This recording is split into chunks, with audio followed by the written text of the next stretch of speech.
I did the same thing. He was all bummed. We got a monthly meeting at 7. We make this on Thursdays? I don't like the brick. I didn't bring my other. Do you need something? No, I had from design review, I had my notes. And Oh. Yeah. got it all written down. Yeah, it wasn't that long ago. We did It wasn't, a couple of weeks. and they made a lot of edits. So. Here we go. Good evening, and welcome everyone to the June 26th, 2024 Yarmouth Planning Board meeting. I'm Joanne Crowley, Chair. This is to formally advise that as required by Massachusetts General Laws, Chapter 38, paragraphs 18 to 25, and pursuant to Chapter 20 of the Acts of 2021 and an act relative to extending certain state of emergency accommodations signed into law on June 16th, 2021, the Yarmouth Planning Board will hold a public hearing and meeting on June 26, 2024, at 5:30 p.m. The public is welcome to attend in person this evening or via alternate public access provided on the notice of meeting available on the Town of Yarmouth website. I will begin by taking roll call. Susan Britta. Here. Will Rubenstein. Jim Saban. Present. Peter Slovak. Here. Ken Smith. Here. Chris Vincent. Here. Joanne Crowley, present. Seeing that we have a quorum, I'll now call the meeting to order, and I would ask that you join us in the Pledge of Allegiance. I pledge allegiance to the flag of the United States of America and to the republic for which it stands, one nation, under God, indivisible, with liberty and justice for all.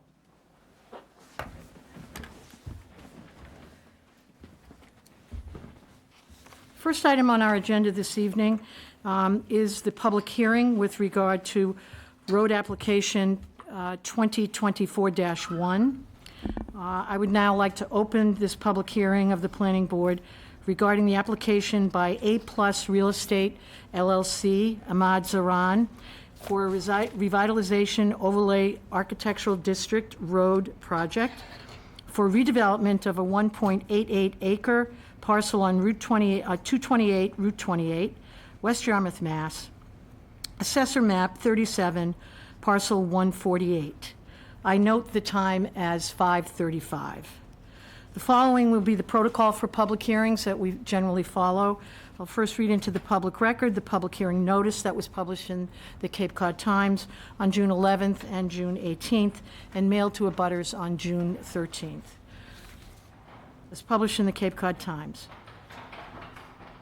In accordance with the revitalization overlay architectural district road provisions outlined in section 411.6 of the Yarmouth zoning bylaw, the Yarmouth Planning Board will hold a public hearing on Wednesday, June 26, 2024, at 5:30 p.m. in the hearing room of the Yarmouth Town Office, 1146 Route 28, South Yarmouth, Mass. 02664, and via remote access or via telephone, to consider the following. Road application 2024-1, owner applicant, A+ Real Estate LLC, Ahmad Zaran, 206 Barnstable Road, Hyannis, Mass. 02601. Project address 228 Route 28, West Yarmouth, assessor map 37, parcel 148, and zoning districts B2, HMOD 1, and road. The applicant seeks to develop the project using zoning bylaw section 411, the revitalization overlay architectural district road. This project would redevelop the currently vacant former restaurant site with a new mixed-use building, including retail on the first floor and 13 apartments on the second floor, and associated site work, including parking, loading dock, utilities, and landscaping. The existing septic system for the former restaurant will be utilized until connected to the municipal sewer system. Any required zoning relief for the project will be via submission to the Zoning Board of Appeals. Copies of the plan and application materials are on file with the Planning Board and may be inspected Monday through Friday between the hours of 8:30 a.m. and 4:30 p.m. in the Planning Division Office of the Yarmouth Town Offices, or on the Town of Yarmouth website at yarmouth.ma.us, LF under the project address. Any person wishing to be heard in this matter should appear at the time and place designated above. Written comments will be accepted and should be directed to the Planning Board, care of Kathy Williams, Town Planner, no later than June 25th at 5 p.m. Signed by Planning Board Chair Joanne Crowley. So for this evening, the order of the meeting will be as follows. We'll have an introduction and a presentation by the applicants. This is Iran, the Conserve Group, as represented by Jack O'Leary, Vice President of Operations, Green Seal Environmental. Town Planner Kathy Williams will summarize her planner memo to the board, which contains some background information and some recommendations. We will welcome any public comment from the public who are here or who may join us remotely. We will then summarize any written comments, but I don't believe we've received any. Kathy? No written comments. No written comments. We'll then proceed with questions from the planning board, and then I will close the public hearing. And we will follow after the closure, we will have deliberations by the board on your application. So let us begin with a presentation of the plan, and if you could, what the project is and what we can expect. Thank you. Thank you.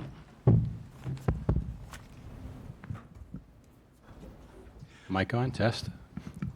Are we live you. here? You're both live. Thank you. My name is Scott Parrella. I am with Conserve Group. We are the architect builders for this project located at 228 Route 28 in West Yarmouth. Let me see. So this is a mixed-use project. It is retail owner-operated on the first level of just under 10,000 square feet and 13 residential units on the second floor, just about 9,700 square feet gross. In addition, on the residential level are 13 self-storage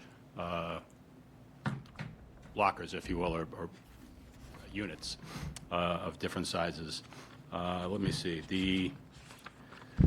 In terms of the timeline, we've presented the economic benefits to the Economic Development Committee, the housing benefits to the community housing.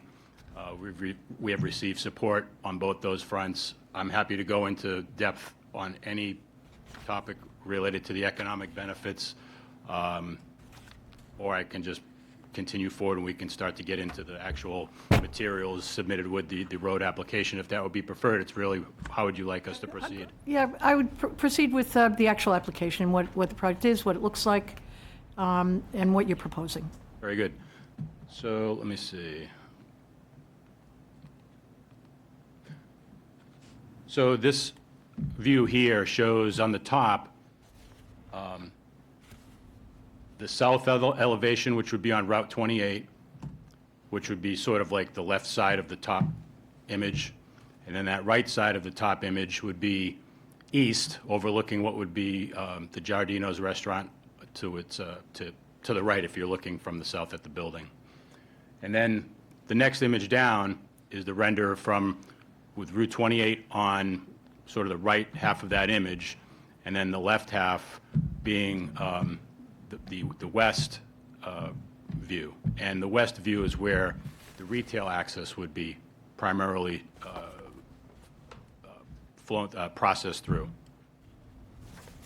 All the materials are modern in terms of their being long-lasting, but traditional in terms of their finish and aesthetic. And we have varied all the materials in terms of utilizing clapboard, shingles, brick veneers, white trim, asphalt shingles. So in trying to keep with the standards of the traditional look of the town, in the town of Yarmouth. This image shows elevations south, west, north and east. And let's see, I would say the north elevation is going to give you the ideal view of sort of where there's a loading area for deliveries for the retail aspect of the property.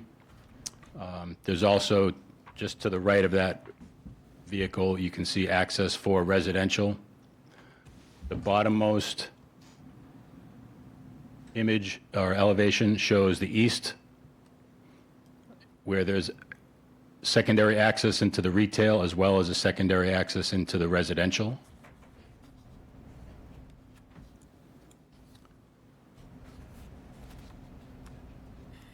This shows dimensioned elevations. This was intended to help provide insight into more of the proportion architecturally in terms of the width of the columns, the trim detail, where it's may be difficult to recognize at this scale. So we just wanted to call that out. This is the floor plan for the retail level.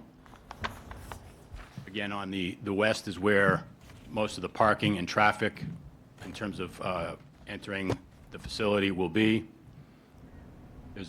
You'll see on the site plan there will also be parking on the east side, the right side. But this is primarily it's all retail, owner occupied, all year round. This level, number 2, is the residential level. This is where all the units are for the 3 two-bedroom, 10 single-bedroom, and in the center are the self-storage units. There's also a common area for laundry, and at the west end and the east end, there are each a unit that have balconies, and on the south, there are 2 units that have balconies. Worth noting, this is actually pretty close to Mill Creek Park. I think it's like 0.2 miles, and it's like 0.7 to the West Yarmouth Library. So it's a pretty nice location for residential as well as being in close proximity to other commerce benefits. And this gets into the site plan aspect of it. I'm going to turn it over to Jack O'Leary, and he can speak in detail to the site development itself. Thank you, Scott. Appreciate it. My firm, Green Seal Environmental, prepared the site plans for the project. And this is, these arrows, Scott, advance us? Yes. Oh, there we go. This sheet shows the existing conditions of the site. As I'm sure you know, this site was a location of a restaurant for many years, and it's a roughly rectangular site. We've got frontage on Route 28 here. The previous restaurant building all it is now is some foundation remains on this left corner, and the area to the right over here is a paved parking lot. The restaurant had a very large septic system installed because it was probably a very busy restaurant with the septic tank and pump chamber here. And these areas, these rectangles that are dashed are the leaching areas. The current tree line comes along the right side and then around the back here. And the area above these leaching areas is mostly grass, and it really hasn't been maintained. We don't have any wetlands on the site, but there are some wetlands off the site to the rear. But all the buffer zone comes out about this far. Right there. So, site is relatively level with a driveway here and another driveway here, and you can still see the sign and a little landscape island in the middle.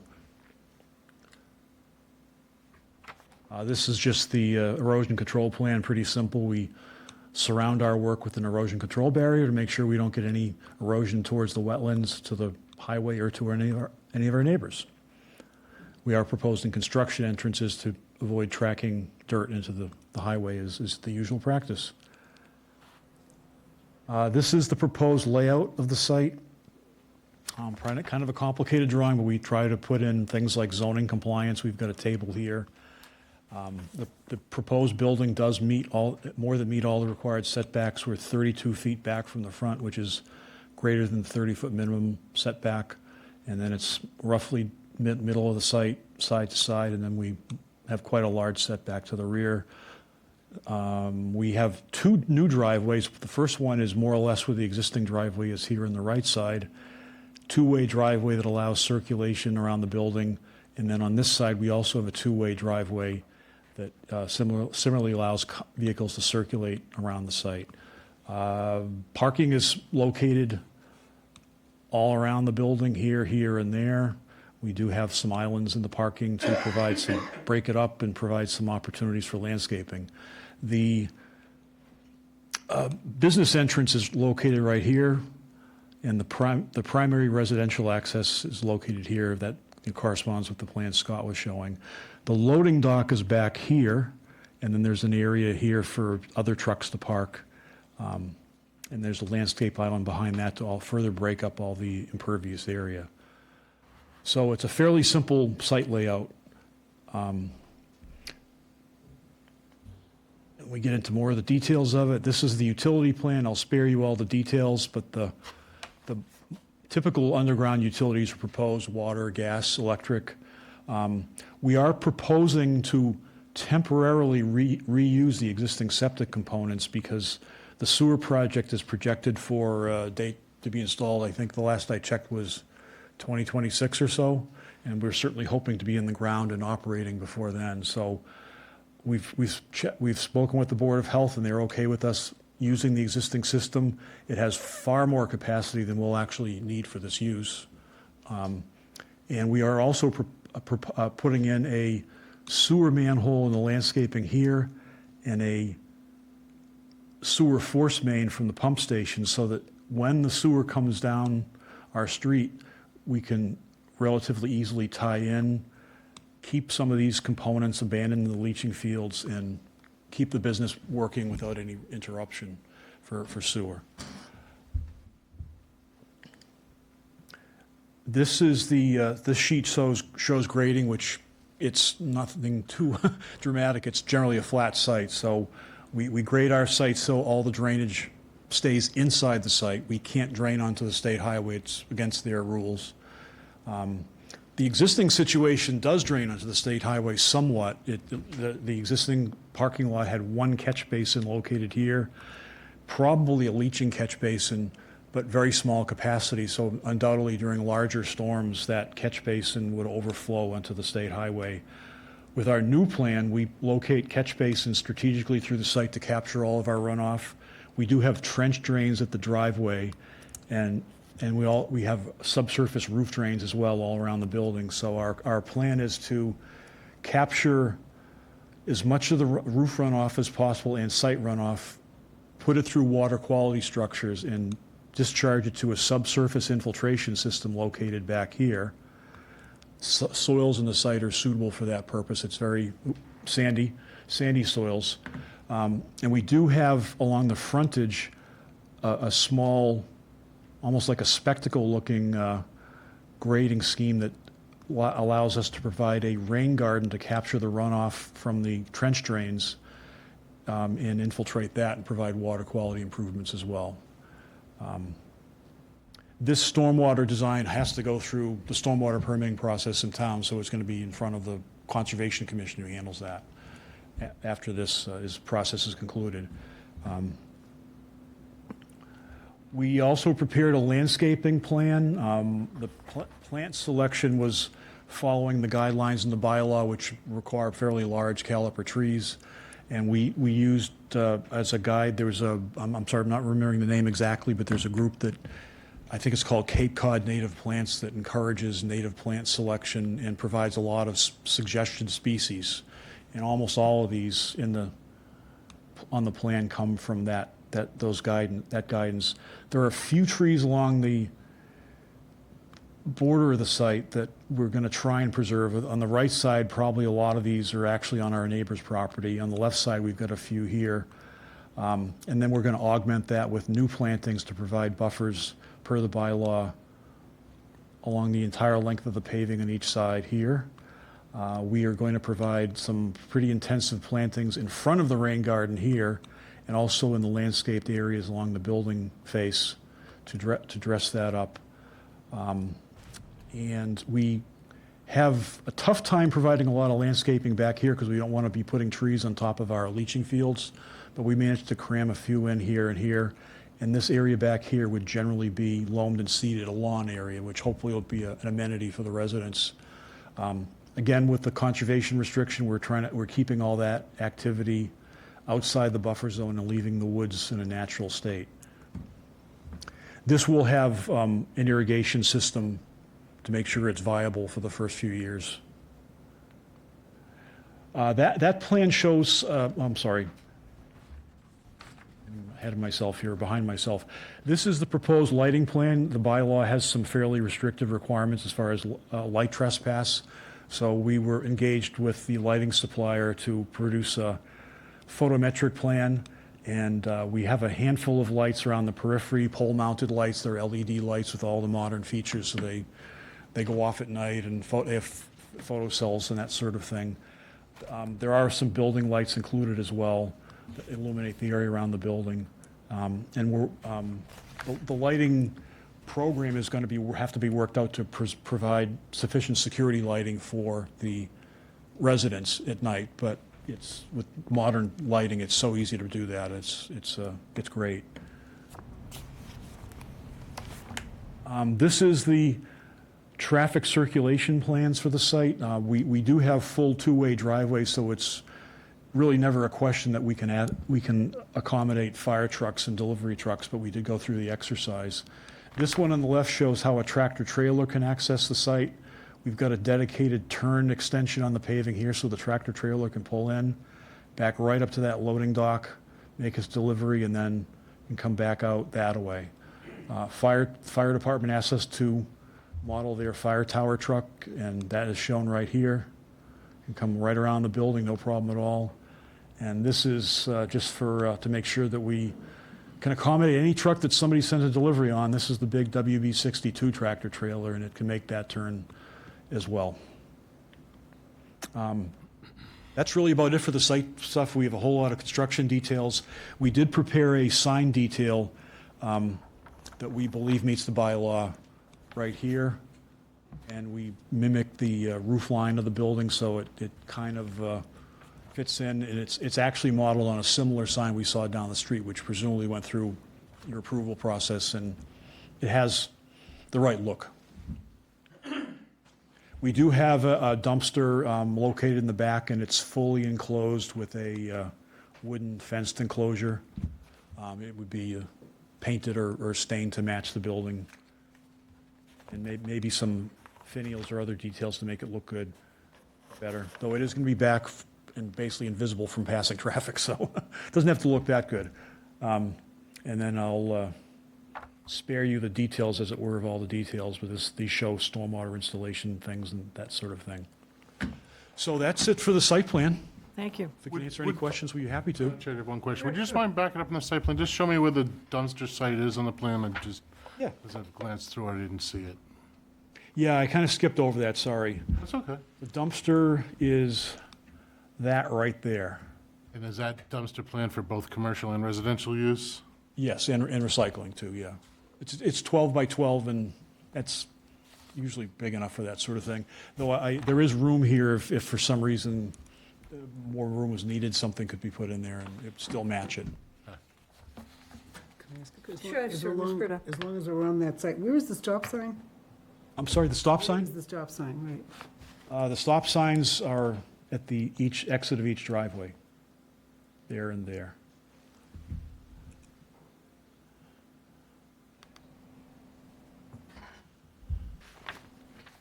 Okay. Kathy, you want to pick up and maybe go through your memo and give us some background here, because this end result has gone through a lot of changes, as Kathy's explained to me, and in many ways, you've been very cooperative in taking on some suggestions from design review and site plan review, and we appreciate that. So I know this is not the way it came in. But from my own look-see, I'm happy the way it came out. But Kathy's going to run through some of the adjustments and changes that we asked you to make, and it appears as though you've made almost all of them.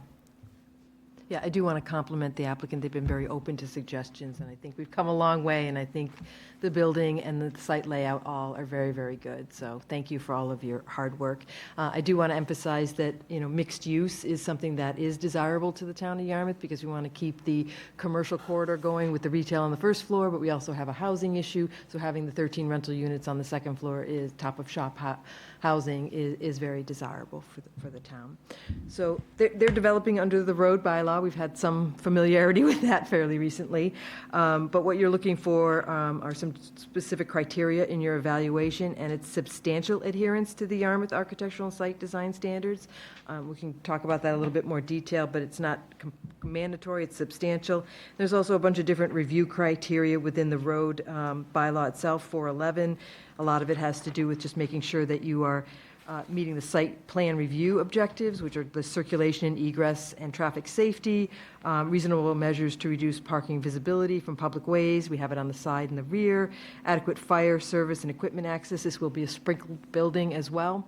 And then adequate utilities, drainage, and fire protection, and then minimizing the removal of existing trees within the buffer. And as they mentioned, they're retaining some in the corridor. And again, meeting the design review objectives. The design review committee did meet. I'll talk about that in a little bit. But some of the road goals, purposes, and objectives, we're really trying to provide some zoning flexibility in order to incentivize and encourage some business opportunities, and of course, the mixed use here for this particular use. And then also looking at input from the Economic Development Committee, site plan review, and as I mentioned, the design review. And then there's also some supplemental road district criteria related to the quality of aesthetics and architecture style, color, and materials, balancing economic growth and employment with the protection of the natural environment. The benefits of the road project need to outweigh its detriments, and the benefits of any deviation or relief from the underlying zoning bylaw needs to outweigh the detriments. It should be noted that you do not need to meet all of these criteria to satisfy the road application. So you don't have to meet everything. You just kind of preponderance of the evidence of these different type of criteria. The CEDC did meet on May 14th, and they did write a letter, a memo of support, feeling that it was an attractive redevelopment of a vacant lot. There's a lot of employment opportunities, the housing, and then the providing that niche need of restaurant businesses that are going to be operating year-round. So it's very appreciated. A little bit more complicated when it comes to the Community Housing Committee. They did meet on June 10th, and Mary Wagon, our housing specialist, did provide a memo to the board. It's in your packet. And they had two requirements. One of them was to require the 2 affordable units to be the 1-bedroom units with a minimum size of 700 square feet, and then setting the maximum rent for the affordable units.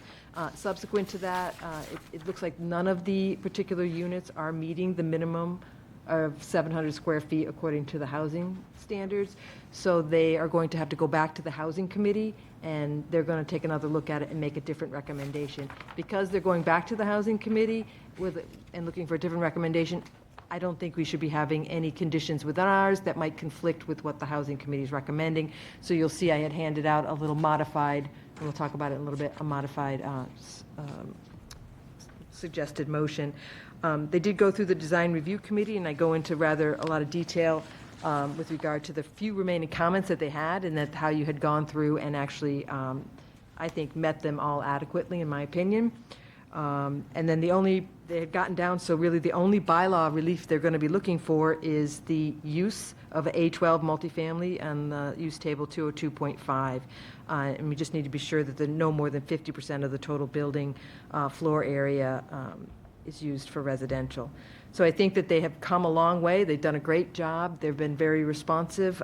So I didn't have a lot of conditions suggested to you guys.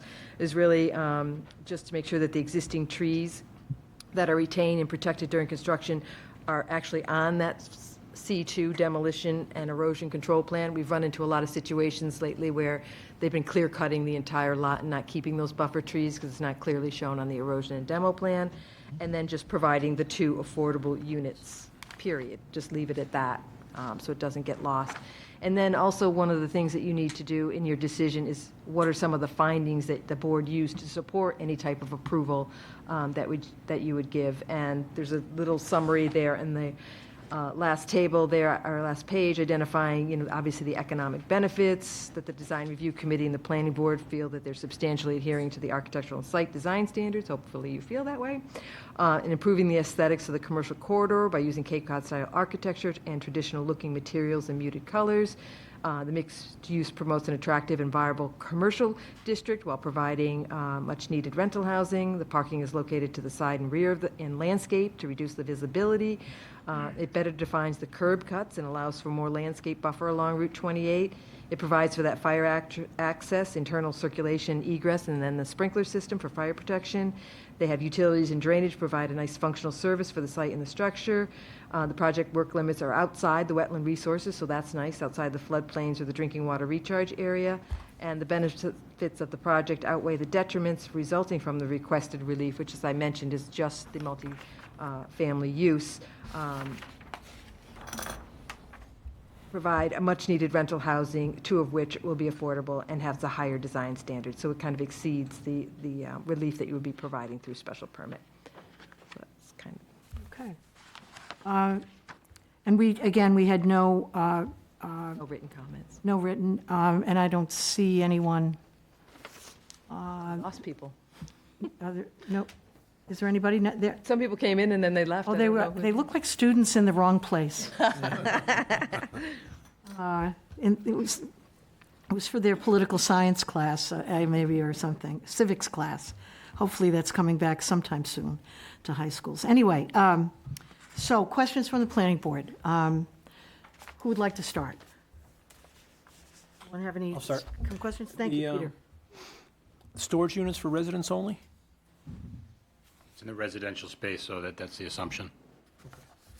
And no elevator? Was that, did that come up at all? Any other boards? Anybody comment on the lack of an elevator? I'm just curious. I don't know. Has not come up. No? Okay. So you're not ADA compliant in that regard? Well, how do you get from first floor to the second floor if you don't have an elevator? Law regarding this. Okay, so you bit the mass law, all right. I had a few, Yes, sure, just Susan. just some housekeeping questions. How big, what's the gross square foot of the entire building? Retail plus the house, how big is the building actually? Under 20,000. 120,000, and you said the resident, Level 1 is under 10, and level 2 is 9705, I believe. right, gross, Gross, correct. and what's the usable in the residential? So it's about a third, Yeah, I thought 6683. Yeah. cars and, 6683, if you add in another 810 for the storage units, Okay. that puts it over 75, 74. okay, and the, Peter mentioned the laundry rooms are communal, Yes, so that also increases it.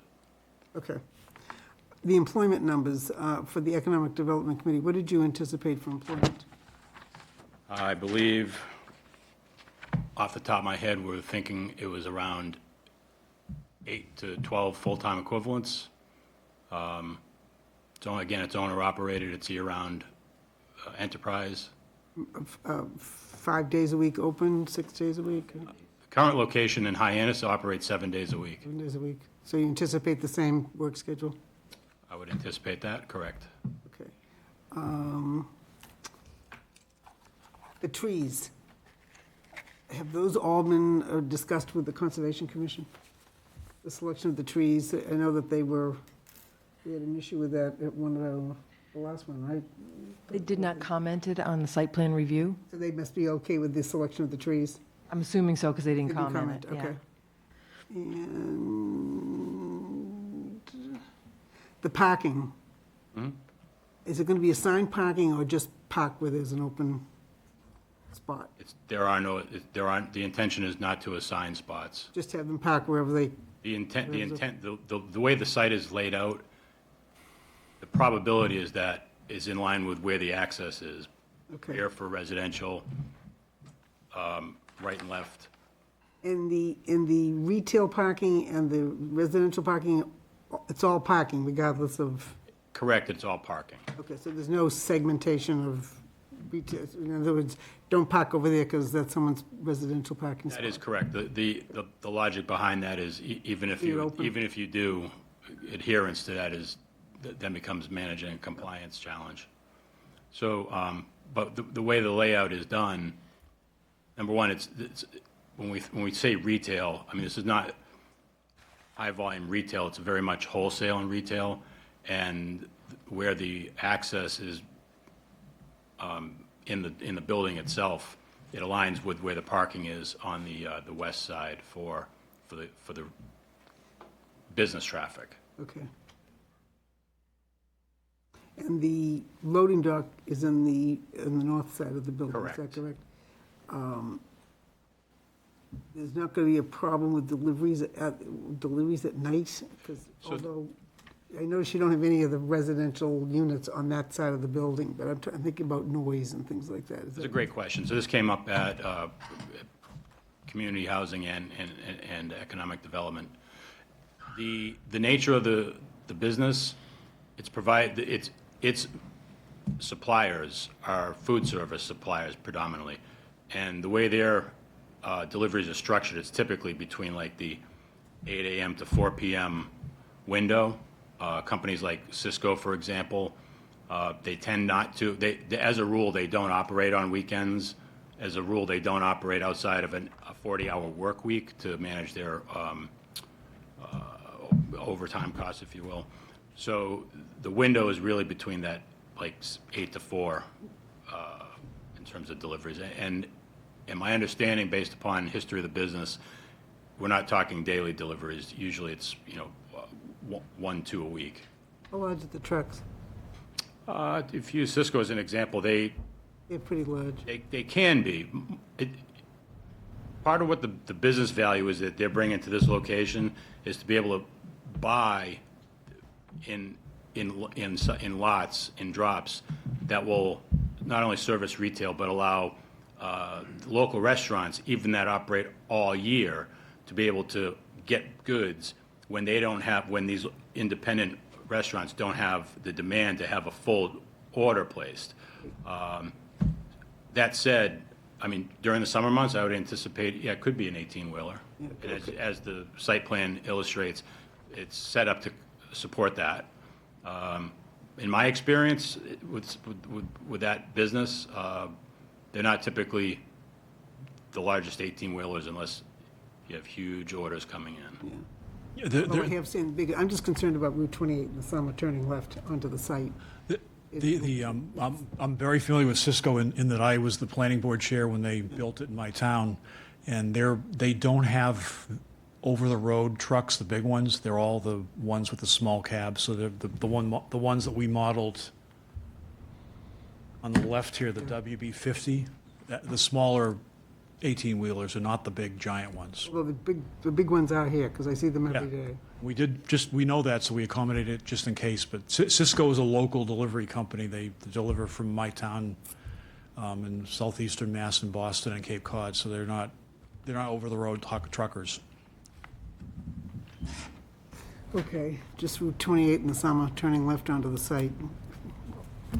I have a difficult time in my midsize. Everyone does, yeah, everyone does, everyone does. That's all I have, Madam Okay, Chair. thank you, Susan. Next? Mr. Saban? Just a few things. First, I think the whole project is a great idea. I'm looking forward to that. I'm a little concerned about the size of the units, but that's something you're going to deal with other people on. I just did the quick math on a two-car garage. It's 600 and something square feet, so 400 square foot units kind of. But if you want to rent it and you're offering it, who am I to tell you that you don't want to live in a 400 square foot unit? At least it's not in Boston. I think our prices might be comparable right now.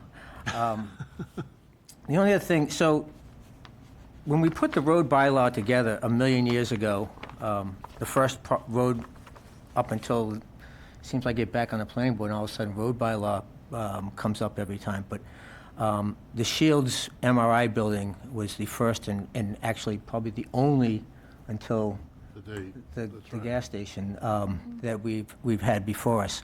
And the intent of the bylaw was clearly to give the applicant some relief, but you got to give us something in return. And that's build a building that looks like it belongs on Cape Cod. That being said, my personal opinion, I do not like this brick that's on the front of this building. That's not Cape Cod. That might be somewhere over the bridge, but I grew up in this town and I've never seen that built previously to here. So, step one, I'd like you to eliminate the brick. Put hardy board shingles on there, do whatever you want. Second of all, you could probably dress it up a little bit if you put some shingles on those upstairs windows. Again, trying to make us look like we belong on Cape Cod and not somewhere else. Shutters? Shutters, rather. What did I say, shingles? Shingles, yeah. Yeah, you can put shingles on them, too, but... Shingles are up, the shingle clapboards are up there, yeah. Right. So, again, my point being that I love the whole idea, the number of units, the affordable units. I was going to, before you got to this, tell you that I'm not going to tell you which units to be affordable. That's for you guys to all work out as far as I'm concerned. The fact that you're bringing housing to our community and you're doing it in a mixed use, those are the things that we've wanted to have this do. But again, my personal opinion is you got to clean up the act on the aesthetics of the building. Would you like any background on how we arrived at that? Well, it doesn't matter. That's what you've arrived at. I mean, it's your opinion, and I'm giving you mine. That I just think that is not what we intended 20 years ago when we wrote this bylaw. And that's just my personal opinion. Would you suggest a different type of material or a different color of I material? think if they just, the properties that are down across from Dunkin' Donuts also in West Yarmouth, I can't think of the name of it, the housing project that was done. It's all clapboard and cedar shingle. There is no brick. So my only suggestion is just lose the brick and continue with the aesthetics that you've done up above, or...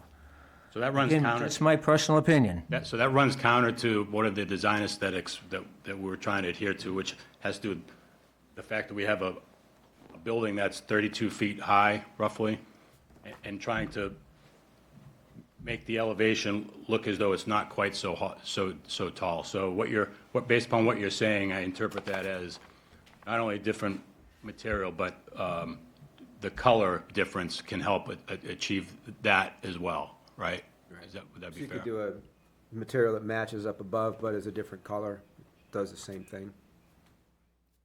But having a wainscoting of stone veneer of some sort, just different color? I personally just don't like the stone Stone stuff. idea. And I don't want to be the historic commission on the north side and try to tell you how your building should look. I'm just trying to tell you that when we put this bylaw together, we wanted our buildings to look like they belonged in the 1820s and 1900s, not downtown, I'm not going to pick another town. And that's, again, my personal opinion. I think it's an easy fix. It's not a lot of cost money to fix. Change the exterior veneer to make something look more Cape Cod-y. Mix your colors, do whatever you want there. But in my opinion, it just doesn't look like it's Cape Cod. I had the same comment with the last applicant as well, by the way. So, and they've changed some of theirs as well. That's all I have to say. Irregardless to Jim's comments on the stone, the bottom line is the road layout provision, this is what we were trying to get to, was mixed use, and I think you've done a very admirable job with it, and thank you for bringing this to us. Any other comments? Did Chris wanna, as the design review committee representative, talk about? Oh, that's where I was going next. Oh, sorry. Yeah, that's I'm so okay. sorry. Yeah, The reason I said nothing is because I think you've covered everything that I remember that we discussed in the design review with this. far as I'm the just site saying with plan. regard to Jim's comment. I don't remember anybody bringing that up in design review. I know that we did discuss some of the architectural trim elements, and dressing those up a little bit, which I believe they did. Making that, the resident access in the back bigger, which they did. The modulation and with the roof lines and all that is really good too. I don't remember anybody discussing the brick wainscot during that meeting. Madam Chair, I'm not intending to make that a condition of the improvement. That was my personal observations and my description of pornography as I see it. Thank you for that clarification, because I think that in some ways, we rely on site plan review and design review, and those architects and those builders like Chris, who are on that committee, who are the professionals. Yes, do we all have different personal likes and dislikes, our own personal tastes? As you would say, your definition of pornography is probably different than mine. But I feel relatively comfortable that design review and site plan review have done their job. And I personally kind of like the breakup. It doesn't always have to be all clapboard, doesn't have to be all shingle all the time. I like that there's columns, I like that there's I want to call them porches, but that's not what the right word is, but extended areas. I think the project covers all of the elements that I would expect from the architectural design and review. I'm pretty comfortable with it, but I appreciate your opinion. Susan? Although I do agree with Jim. I mean, we have the road. Oh, could we have that on record? I know, that hardly ever happens. In fact, this may be it, so pay attention. Glad we can get you to that. I do think, Thanks for your help on that. I think he's right. The road program had a very defined intent, and brick doesn't meet it. Now, maybe a different color, although I don't think that would do it, but I totally missed the brick because I thought it was white, and I thought it blended in, but are you anticipating red brick? Is it stone? Can we see? Is it stone? So the material specifications that were provided show that it's a muted gray tone. It's not the red, No, no. All platinum. yeah. It's just a veneer, How right? do you feel about platinum, Jim? Permission for, Material or the color or both? Madam Chair? Yes, Mr. Vincent? Just, I talked to wanted Mr. if I may, Ron, Zoran. Oh, please. Just, Cape Cod Farms, Yeah, the gas that's right. station, has some, Has that. and do. we passed that, and that does have it's not brick, but it is, was it stone? That wasn't a road A stone application, was veneer? it? No, but it's the design review standards. Again, don't misunderstand, I'm content, that was just my personal observation. I'm willing to make a motion right now to accept this. I think it's a wonderful project. I don't want to get us hung up on the fact that Jim Saban likes brick and doesn't like clapboard. Well, the point is Jim Saban supporting the road program. Well, That's a better point, and that's what you are doing. and I think overall, when we look at the overall, and I think Kathy used the term that, geez, it just went out of my head. Substantial compliance. I mean, they certainly do meet almost everything we're asking them for. So, again, I don't want to be the stick in the mud and say, hey, I really don't like the brick. I've expressed that. And if they can, out of the kindness of their heart, change it on their own, then that's okay. I like that, but I'm not going to make them do it. It's just my personal, I don't like the color red sometimes, but. Could I add? Mr. Zoran, in helping us to conceive the design, really is trying to make sure there's an identity to the retail. And to the extent that the brick and the larger windows on the lower level are sort of critical to success. When you drive by the facility, you want it to look like a residential, you want it to look like the character of Cape Cod, but you also want to make sure people see that there's a retail facility there. So we tried to, I think, tastefully, with Kathy's guidance and design review's guidance, come up with materials that certainly were not offensive. That wasn't the plan.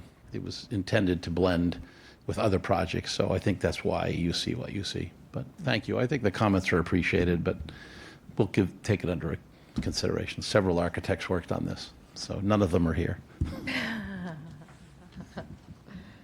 Madam Chair, I'd like to make a motion as presented. Kathy has written a motion that I'm in complete agreement with, and rather than read this, could I just simply say that I make, No, you need to read it. do I? Okay. Way to go.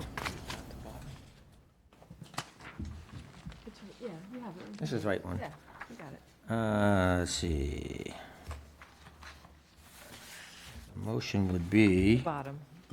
To, approve, the planning board make a motion to approve the road application 2024-1 submitted for a mixed-use development at 228 Route 28 West Yarmouth with the following condition.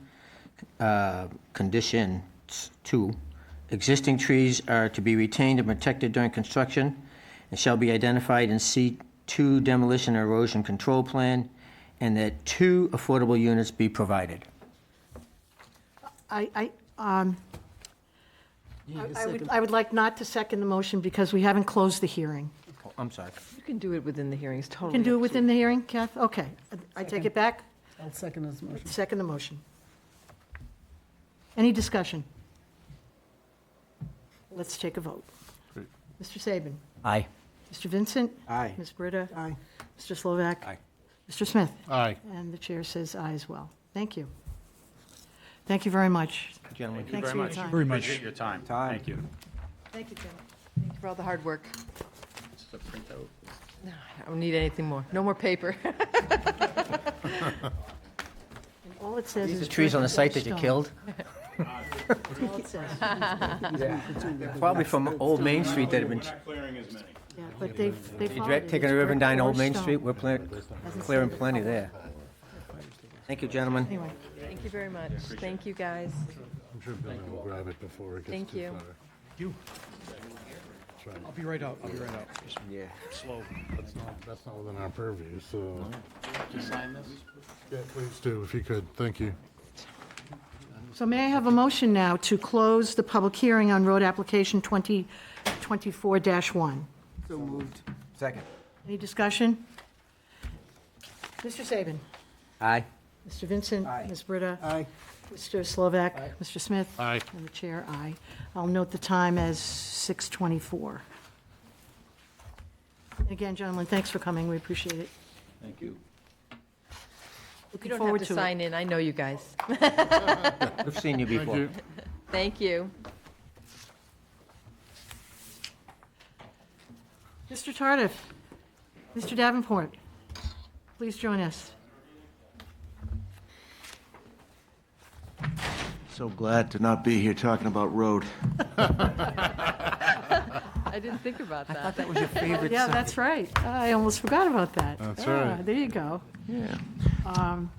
So next on our agenda is the definitive subdivision 2936C, single-family cluster division, requesting a lot release and bond security.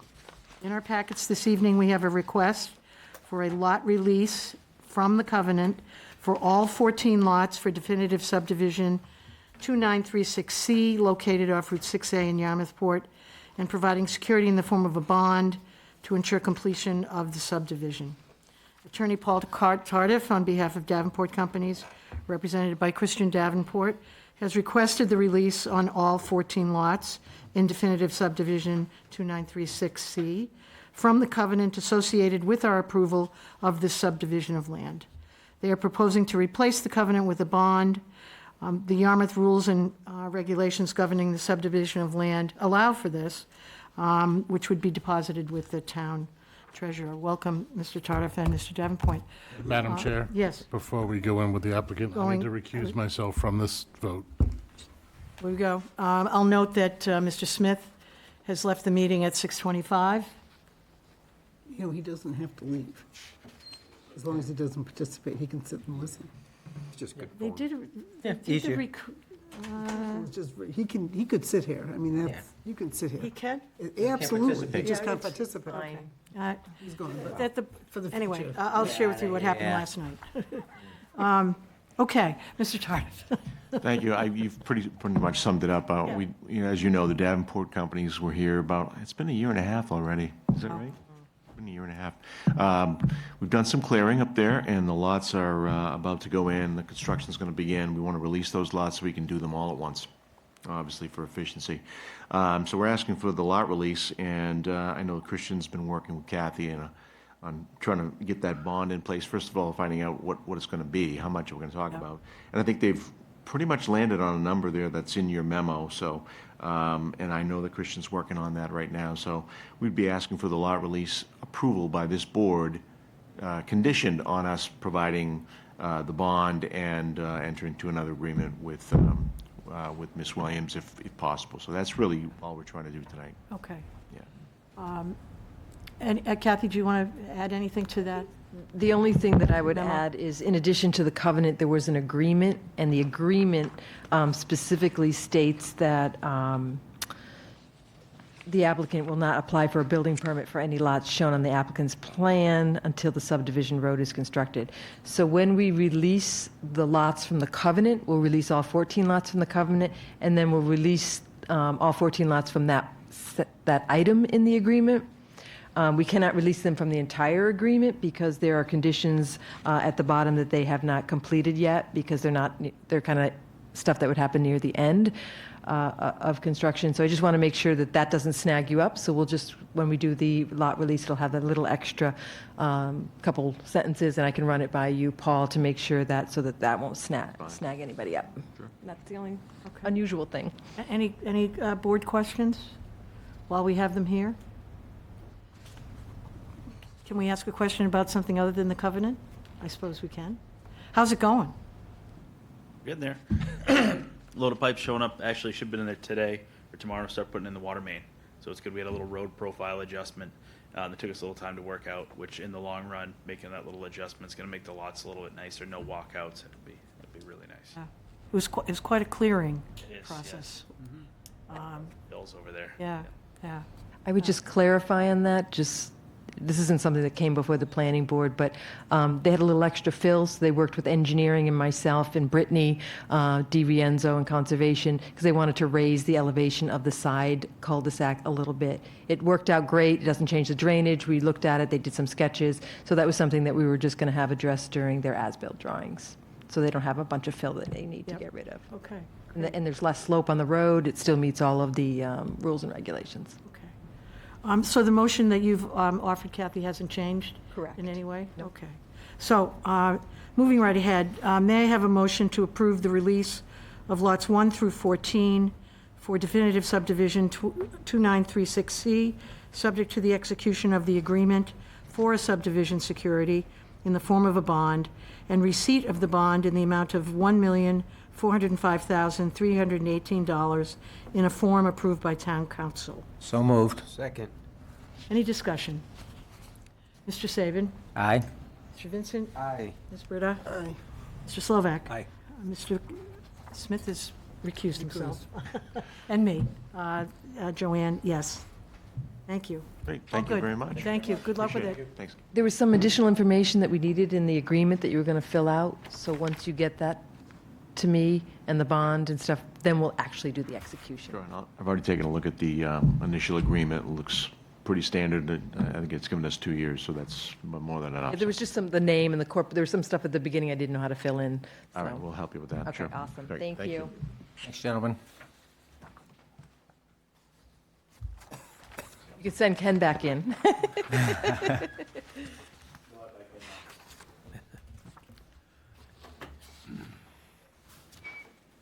I think you're next up on local comprehensive plan. Yes. Joanne and Jim and I went before the select board last night. Let's let Ken get in the room. Just to give them an update on where we stand on the comprehensive plan. You have the whole memo that went to the select board is in your packet, as well as some other information. It went very well. We spent, the consultants came down and we spent the whole day doing interviews. We interviewed with the DPW and we interviewed with police and fire in the morning, and then we interviewed with the chamber and a bunch of businesses that Mary Vilbon was kindly helped us put it all together and get some different voices to hear from. So it was very interesting. And then we also met with the Hyannis Park Civic Association. Some of the things, they talked with the DPW about was some of the projects that they have going on and things that they would be looking at. This is all for everybody, actually, the next 10 to 20 years. And we met with Jeff Colby, and he talked about the 4 ground-mounted solars. We're concerned about wastewater effluent locations and phasing beyond the phase 1. There's always emerging contaminants of concerns, and we all know, have heard a lot about PFAS, and there's the new federal and state regulations, and how that's going to be impacting our water treatment needs in the future. And also looking at the availability of the quantity of water to meet future needs and what conservation measures we could implement for that. Again, stormwater treatment and attenuation needs a bunch of different culverts and tidal restoration projects around town. DPW is doing an assessment of the town buildings, so there might be some information that comes out of there, some repairs of the municipal buildings that need to happen. There's also discussions about solid waste and the shrinking locations for disposal of solid waste, and also the wastewater sludge that comes from the drying and removal of all the contaminants, where that sludge goes. We're all aware of flooding, low-lying roads, and our coastal infrastructure that would be impacted. And then we talked a little bit about the major Mass DOT road projects, and that the 6A needs a little bit more attention from the state than it's been getting. We've been pretty good about getting Mass DOT projects on Route 28, but Route 6A is being a little bit neglected. Met with the police chief and the fire chief. They expressed concerns about staffing and being competitive with regard to attracting and retaining employees. We had a lot of conversation about that. The police are looking to add 2 more supervisors, a night supervisor and a training officer. They're looking to complete the fire training facility. The shell is up behind Fire Station 3, but they need to get some additional funding in order to finish that. Same thing with finishing the police shooting range behind the police station. So those are things that they're looking at long-term to complete. They're also looking at fire station feasibility and siting analysis. There's a lot of conditions at the Fire Station 1 and 2 that are problematic. They're also working on, which I didn't think about, but I'm so glad they're doing it, was working on triple redundancy with regard to communications through the police department. So having Comcast, iNet, fiber, having all these different ways. So right now, if the town hall lost internet, they would lose internet at the police station. Very alarming. So they're working very hard to get that up and running so that we have all these different ways of making sure that the police station stays up and running. They're even talking about doing things through the cloud and that type of thing, so they could set up anywhere and draw the information that they need from the cloud.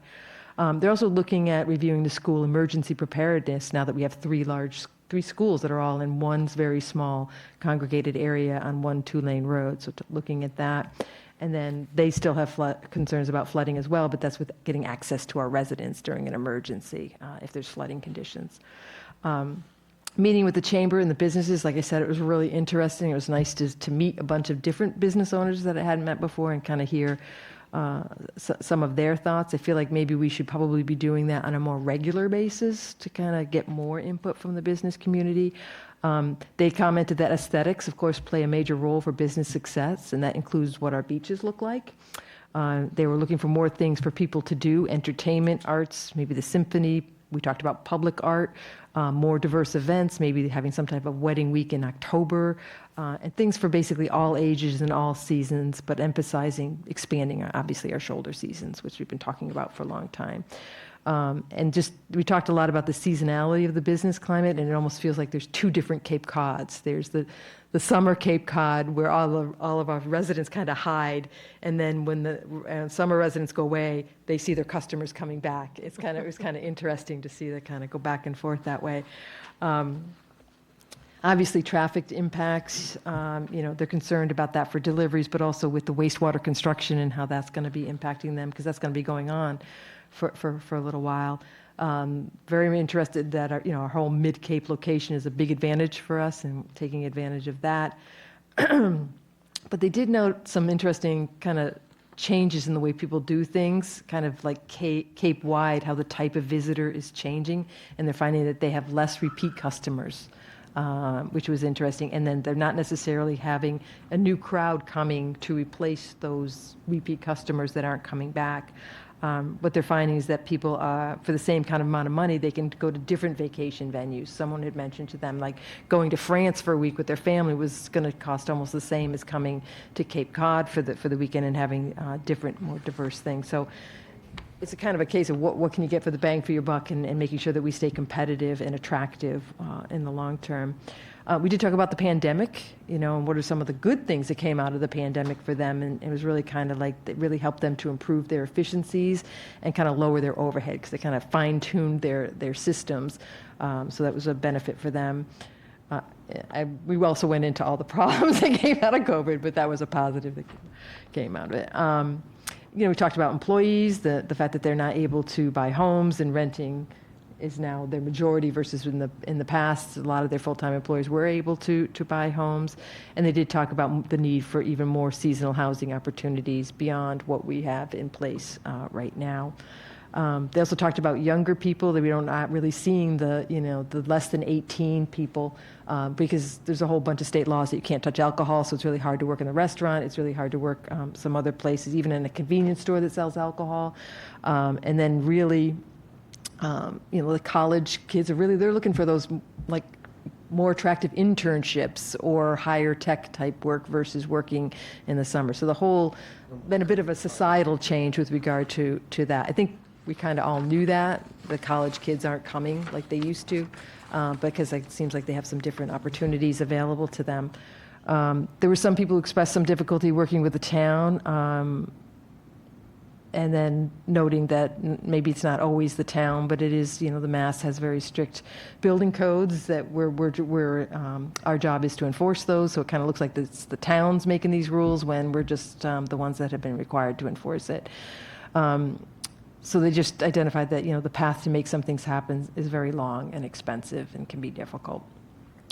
The business community is looking for more input and what they might be able to do once the sewers are here. So what are the rules? Can I put a second story on? Can I add seating? What are my opportunities for expansion once sewers come? So I think we need to be a little bit clearer on that with regard to the amount of new growth sewer that we have. But that kind of drew me to the question about, well, do we have enough water?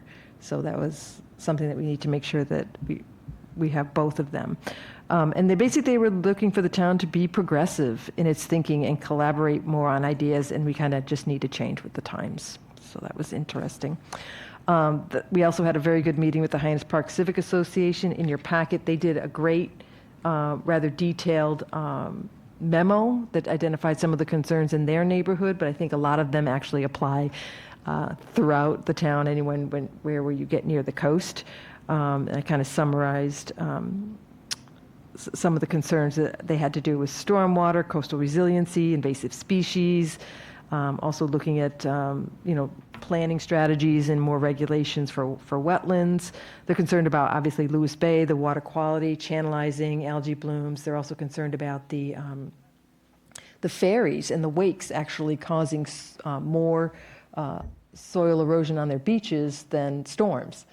So that was kind of an interesting conversation about where that no-wake zone starts and where the no-wake zone ends. And I guess it varies during the summer and the winter. So they're getting a lot of erosion in the wintertime or after the summer peak, because the no-wake buoy goes further in, closer to the harbor. I'm not sure why. That's something I'm going to follow up with DNR about. You need to follow the whole no-wake. I just go outside and scream down, and then you get to the no-wake. That's what they do. So they're also obviously concerned about contaminations from the Fire Training Academy and the Cape Cod Airport, which kind of comes more in their direction. We've kind of talked also about the Bayview Bog project and looking for more details with regard to the hydraulic analysis and the ecological assessment that would be needed there. They're also concerned about some encroachments. People have been encroaching on town ways to water, and also there's been some flooding there. And they've also suggested, and they've been doing it, is that doing more cooperative efforts with Barnstable to talk about those ferry impacts, channel restoration, denitrification, because obviously there are partners in Lewis Bay, the airport pollution and the noise there, PFAS, and then regional transportation plans. And they offered to help the town with any grants if we need some type of sometimes the grants, you need some community support, somebody else besides the town staff that are working on it. So they've been helpful in filling that role. So very, very interesting conversations. We're going to be continuing, I think, these conversations throughout the summer with different boards and committees. We need to kind of work up some some specific questions for each committee, but I think the Finance Committee would be a very interesting committee to interview. I think they have a lot of great ideas. So I'd really like to spend some time interviewing them, as well as obviously a bunch of committees that, there's a lot of things about town. I know a lot, but I don't know everything. I don't know what's going on at the senior center. I don't know what's going on with things like the Energy Committee and the recycling. So getting some information on that from those committees would also be helpful. I'm deeply disappointed that you don't know everything about this town. If I did, I don't remember it anymore. Or want to. I'd just like to make one comment on all the work that Kathy and the consultants have been doing in terms of having the foundation for this be the vision plan. You'll notice in the interview papers that Kathy put into our packet this evening, they actually pull out those segments of the vision plan that are pertinent to those committees. So those goals and objectives are ones they drill down on. And so we're not breaking that linkage at all. It really is the basis for all of this, whether it's the Hyannis Park Civic Association or the Finance Committee.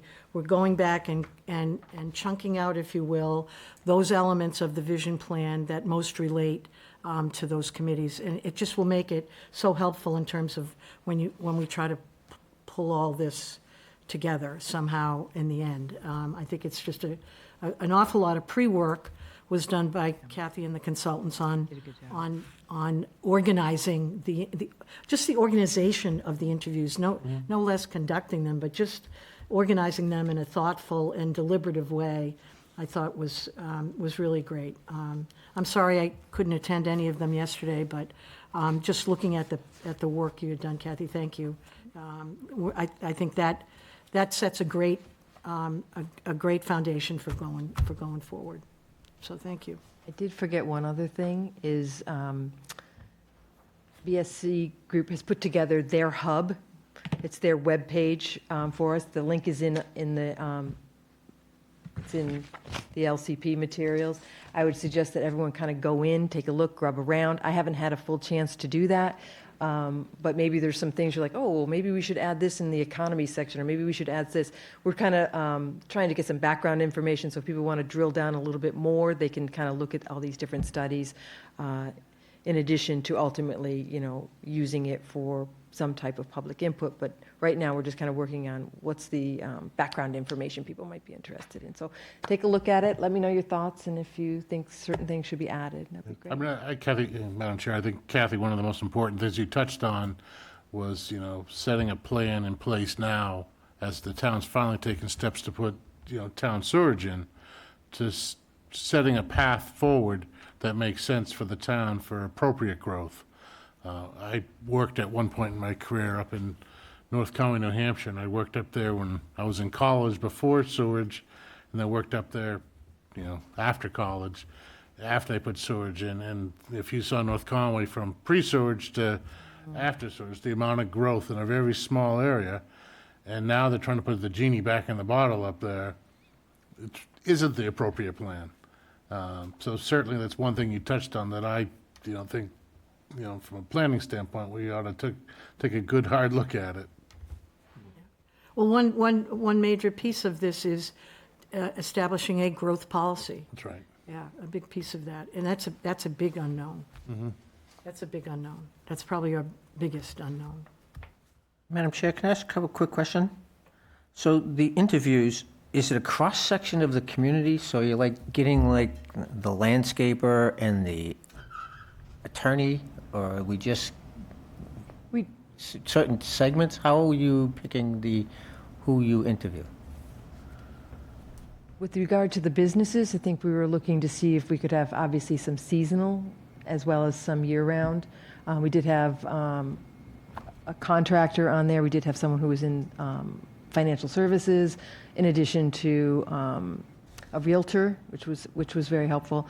And then a lot of it to do with the seasonal. We had some motel owners, a couple motel owners, and a couple restaurant owners as well. And then we had Mary Vilbon, the chamber. We can certainly interview a bunch of different people, and if we want to expand on that,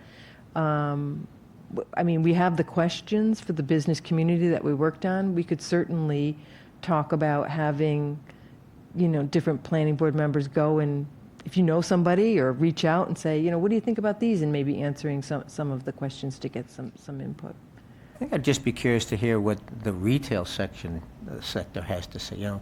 The retail world is changing, so significantly, probably since COVID. How many people go to a store to buy stuff anymore? The percentage of that is dropping. So how our retail industry is surviving is a challenge, just because of things like Amazon and all that other good stuff. So, when we start talking about how we're growing our economy, and how, as has been said, how we plan for the effects of sewering, and we're looking at things like retail, et cetera, well, what is retail going to look like in 10 or 15 or 20 years? And does it make sense for us to try to build a community around things that may or may not be here in 20 years? So I'd be interested to hear how they're kind of dealing with all of this.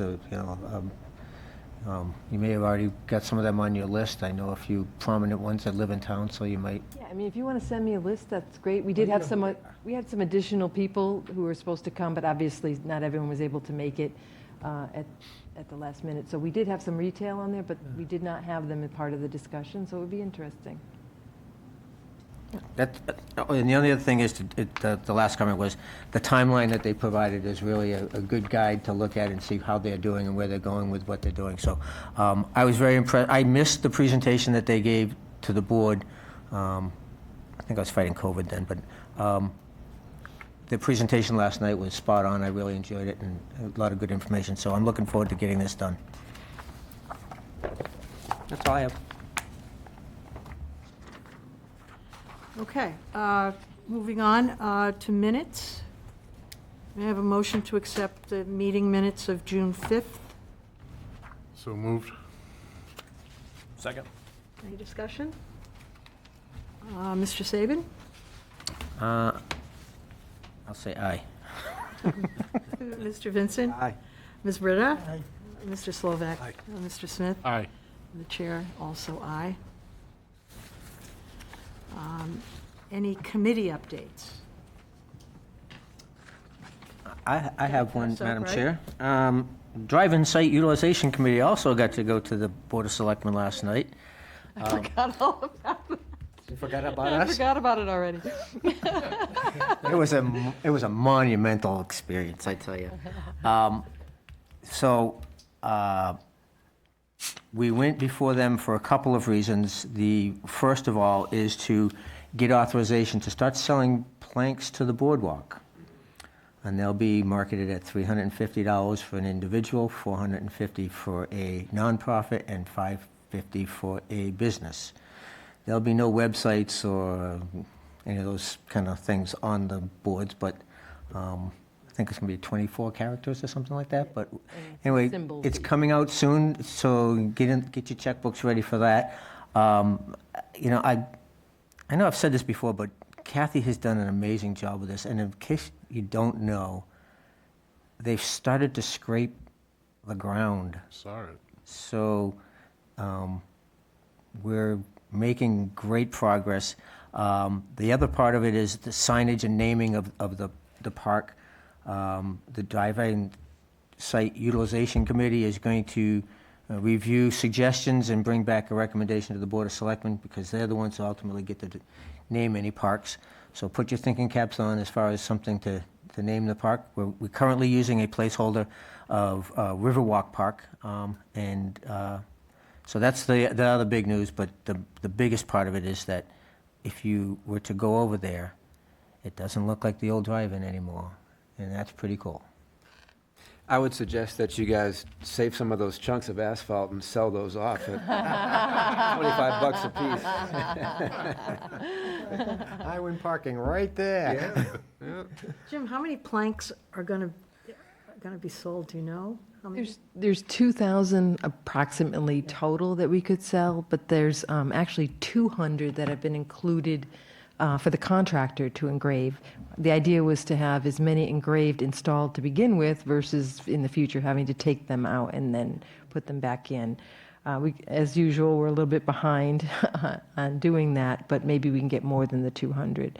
But they're going to be looking to install the boardwalk starting, I think, in October. There's time of year restrictions for being on the marsh, so we have a little bit of time because that's delayed a little bit in order to do that. And then they'll obviously have the foundation that they'll be working on.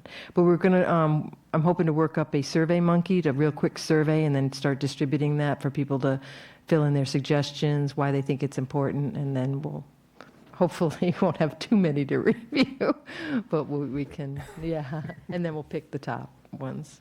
So you plan on SurveyMonkey for a name suggestion for the park? Okay. And then we'll bring back 3 recommendations to the Board of Selectmen, and then they can either take one of those or name it the, what did we call it? The Boardity Boat Park? Boardity Boat Park. Boardity Boat Park? I mean, they can name, that's the benefit of being a selectman. If there's one cool thing I've ever said about being a selectman is you get to name stuff. Almost Marina Park? Almost Marina Park. Woulda, coulda, shoulda. Painful. Brad's probably, watching right now. But yes, Madam Chair, we're, That's as great news. my dear friend Priscilla Gregory used to say to us while we were working on the cultural center, imperfect progress is better than no progress at all, and we are making progress. That's great. That's great. Any other committee items? Okay, correspondence and staff updates, Kath, anything there that you haven't already sent us? Yeah, I think I sent you, and I haven't had a chance to look through it, but the Cape Cod Reporter, it's always very interesting. They finalized their SEDS, so that might be something that we should probably look at a little bit more closely and maybe there's some great ideas there that we can kind of expand upon or modify a little bit for inclusion in our LCP.